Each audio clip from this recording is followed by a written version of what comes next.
네, 지난 시간에 이어서 점포를 운영하는 데 필요한 기타 부대 비용들에 대해서 한번 살펴보도록 하겠습니다. 네, 가장 먼저 관리비가 있을 수 있겠죠, 그죠? 점포 계약을 하게 되면 건물 측에서 점포를 관리해주는 정도에 따라서 관리비를 측정하게 되는데요. 여기에는 공동 전기세라든지 엘리베이터 사용 비용 혹은 청소 용역 비용 이런 것들이 포함이 되고요. 관리비의 규모도 상가마다 혹은 상권마다 천차만별로 변할 수가 있는데요. 일반적인 수준이라면 임차료의 10% 정도를 관리비로 책정을 하고 있으니까 참고를 하시면 좋겠네요. 네, 그 다음은 수도 광열비입니다. 말이 조금 어려울 수는 있는데 쉽게 말해서 수도세와 전기세 뭐 이런 것들이라고 생각하시면 되겠어요. 수도 광열비는 점포의 환경이라든지 브랜드의 업종에 따라서 많이 차이가 날 수 있는 비용인데요. 점포의 전열기구가 어떤 거냐에 따라서 혹은 에어컨 개수가 몇 개냐에 따라서 비용이 달라질 수가 있겠죠. 계절별로 보면 여름에는 에어컨 사용량에 따라서 비용이 많이 달라지고요. 겨울에는 난방 비용 때문에 비용이 많이 달라질 수가 있습니다. 업종별로 보면 식당에서는 아무래도 가스 사용료가 많이 발생할 수가 있고요. 커피숍의 경우에는 전기 사용료와 수도 사용료가 굉장히 많이 나오는 편이에요. 당연히 그렇겠죠. 물을 많이 사용하니까요. 편의점 같은 경우에는 전기 사용료가 월등히 많습니다. 그래서 몇몇 편의점 본사에서는 전기세를 지원해주는 경우도 있긴 하겠죠. 수도 광열비가 매출에서 차지하는 비중이 그렇게 크지는 않지만 수도 광열비도 굉장히 관리하기는 어려운 항목 중에 하나예요. 일정한 비율로 우리 매장의 수도 광열비가 정해지면 거의 그 수준으로 유사하게 발생이 되거든요. 그래서 수도 광열비의 경우에는 비율로 관리를 하시면서 갑자기 매출 대비 비율이 올라가거나 갑자기 수도세나 전기세 한쪽 항목에서 굉장히 많은 비용이 발생된다라고 하면 어떤 문제가 있다라고 판단하시고 그 문제를 바로잡으시면 되겠습니다. 네, 다음은 소비자 판촉비입니다. 소비자 판촉비라고 하면 조금 어려우실 수 있는데 말 그대로 소비자의 판매를 촉진시킨다는 이야기예요. 거의 대부분은 신용카드 결제 수수료라고 생각하시면 되거든요. 우리 매장에서 다양한 카드로 결제를 하실 수가 있으니 우리 매장을 많이 방문해주세요 라고 이야기하는 게 바로 소비자의 판매를 촉진시킨다는 이야기거든요. 신용카드 결제 수수료가 올라가면 신용카드 결제가 그만큼 많아졌다는 이야기겠죠. 신용카드 결제가 많아졌다는 얘기는 결국 매출이 증가했다는 이야기입니다.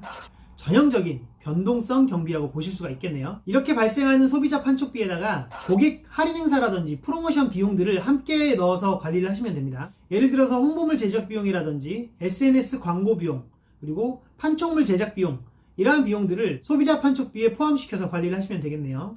네, 다음으로는 소모품비가 있을 수 있습니다. 많은 분들이 원가랑 소모품비를 헷갈리시거나 구분하지 못하신 채로 운영을 하시는 분이 많은데요. 정확하게 말하자면 이 두 가지 비용은 따로 분리해서 관리를 하셔야 됩니다. 원가는 제품 판매에 직접적인 영향을 미치는 원재료를 뜻하는 거고요. 소모품비는 판매를 할 때 반드시 필요하지 않은 자재들에 대해서 이야기를 하는 거예요. 다시 한번 커피숍의 예를 들어보면 좀 이해가 빠르실 건데요. 커피숍의 경우에 커피를 만들 때 반드시 필요한 원두나 우유 같은 거는 원자재이기 때문에 원가로 계산을 하셔야 되고요. 냅킨이라든지 빨대 이런 것들은 판매를 하면서 반드시 제공해야 되는 자재들은 아니기 때문에 이러한 자재들은 소모품비로 관리를 하시면 됩니다. 소모품비랑 원가를 따로 떼어서 관리를 하시는 이유는 조금 더 세밀하게 관리를 하시기 위함이거든요. 물이 어디서 새는지를 알아야 누수를 막는 것처럼 원가에서 누수가 발생을 하는지 아니면 소모품비에서 누수가 발생한지를 알아야 어떠한 자재들을 줄여야 되는지를 파악하실 수가 있기 때문에 이 두 가지 비용을 따로 떼어서 관리를 하실 것을 추천을 드리겠습니다. 네, 다음 비용은 프랜차이즈에만 있는 비용인데요. 바로 로열티입니다.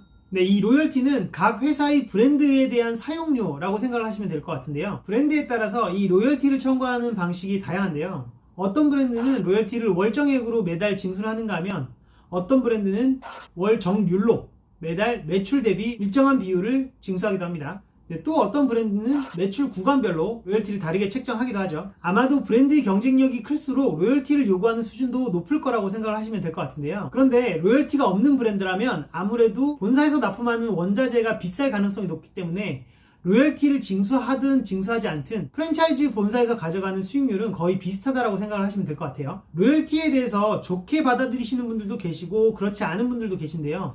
기본적으로 프랜차이즈 본사가 오랫동안 운영을 지속하기 위해서는 가맹본부의 수익성이 담보되어야 되기 때문에 프랜차이즈를 고민하시는 분들이라면 로열티를 필수 비용이라고 생각하시는 게 마음 편하실 것 같습니다. 로열티를 내는 것이 조금 불편하신 분들은 프랜차이즈보다는 개인 창업을 알아보시는 편이 나을 것 같아요. 네, 이 외에도 매장을 운영하기 위해서 기타 경비로 들어가는 비용들이 상당히 많이 있습니다. 기본적으로는 매장이 안전하게 운영되어야 되기 때문에 보안비가 발생할 수 있겠죠. 음식을 파는 곳이니까 방역비용 발생합니다. 전화나 인터넷 사용을 위해서 통신비 발생을 하고요.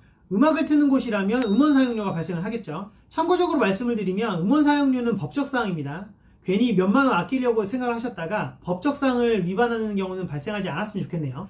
만약의 사태를 대비하기 위해서 보험료 발생을 하고요. 노무사를 사용하신다든지 세무사를 사용하시게 되면 기장료가 발생을 하겠죠. 매장이 고장났을 때마다 고쳐야 되니까 수선비도 발생을 할 거고요. 쓰레기 처리를 위한 환경 처리비 이런 것들도 발생을 하겠죠. 이 외에도 본인의 매장에 맞는 실제로 발생하는 비용들을 쭉 나열을 하셔서 비용들을 파악을 하셔야 되는데요. 이러한 비용들은 매 주기마다 고정적으로 발생을 하기 때문에 고정비로 나누어서 생각을 하시면 되겠습니다.